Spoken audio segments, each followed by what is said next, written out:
Good to have you with us on Newslink this Saturday morning. I'm Gareth Edwards. This fallout from the controversial Tottenham Hotspur deal has cost SA Tourism 3 of their board members, all resigning with immediate effect. They disagreed with the R1 billion shirt sleeve sponsorship of the English Premier League. Senior reporter Aviwa Mtila getting reaction now to this story regarding SA Tourism. Hello to you, Aviwa. I'm not sure if you were able to hear my discussion a moment ago with the spokesperson for Lindiwe Sisulu, Tourism Minister, saying that as of his understanding right now, there's an emergency meeting, an urgent meeting between the board and the minister later this afternoon, going on the record as well, Aviwa, saying that the deal is not signed and sealed. It is not confirmed. So still a very messy story, isn't it?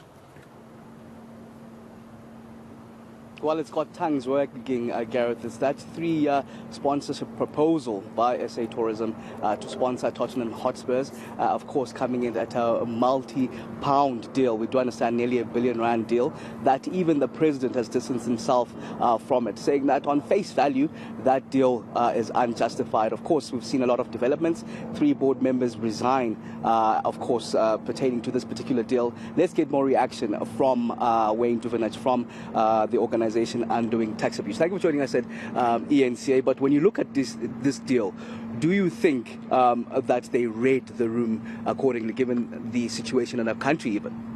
I don't think so, and you can see the sentiment about this is really negative, and the tsunami from civil society is growing every day, pushing back on this deal. And I think what's happened here is that they have not followed the due process when it comes to involving the industry players. So the Tourism Business Council has also distanced himself from this, and they're a very important component in the tourism marketing process.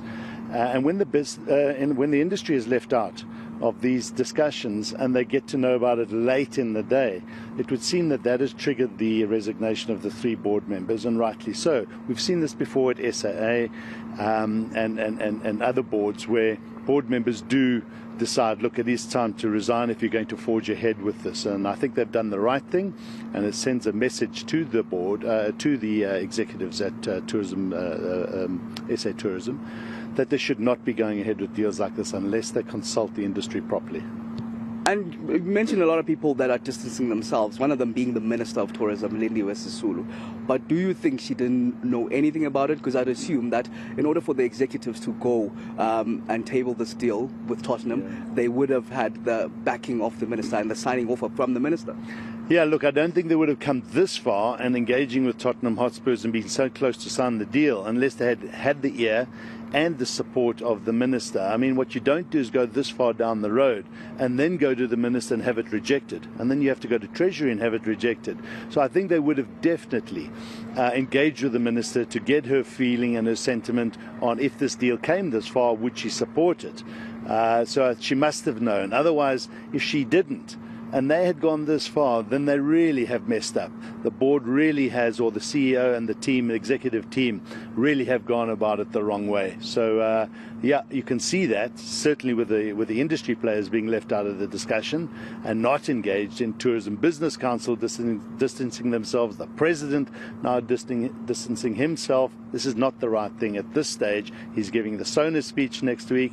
There's going to be a lot of concerns about this. I don't think it's going to go ahead. If it does, there's going to be a lot of controversy, and I think there are going to be a lot of casualties as well with regards to the executive team at SA Tourism. And was it done by the book? The reason I ask this is that the CEO, we heard the other day, saying that there were no third parties or other agencies involved, but now we hear that the CFO was involved, in fact, with another third agency here. Does this suggest that there were dodgy dealings? Well, it does. When you start to hear of other agents that do stand to benefit from this deal, and then the CFO seems to have some links, so we want to just get some more detail around that. These are all allegations, and I know the media have looked into this and say that this is the case. That does, throw more fuel into the fire on this matter. If that is the case, then it has to stop right now, because there cannot be these hidden interests that are coming to the fore now on a deal that has gone this far down the road. And then when you look at this deal, is it never mind it being done by the book, is it a good deal for South Africa, SA tourism in itself, or could the tourism industry have better spent that money? They could have better spent that money. We don't see the logic in putting about 38% of SA tourism's marketing spend for the next 3 years into one deal that commands about 25% of South Africa's inbound tourism. Doesn't make sense. There are other markets. There are the Asian markets, the Chinese market that we've got to grow, and you want to grow those because the European market is very well known. South Africa is very well known to them, and of course we've got to keep marketing. Of course they've got executive powers to spend the marketing budgets that they've been allocated, but this deal doesn't make sense.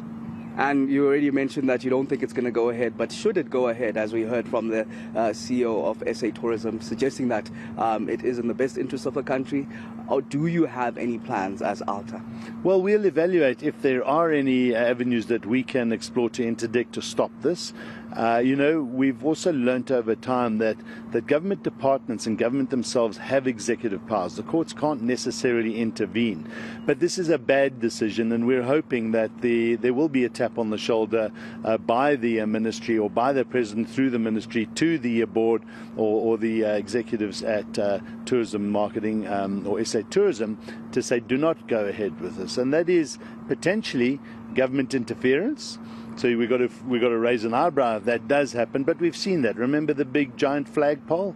This wasn't a good idea, and it didn't go ahead. Then that's because the president intervened, and I think he has those powers to say we cannot at this stage in our country, with the challenges that we have, we've got to fix this country. I'm not saying we divert that money away, but when it doesn't make sense, use your money wisely and engage with the industry players. They are your partners.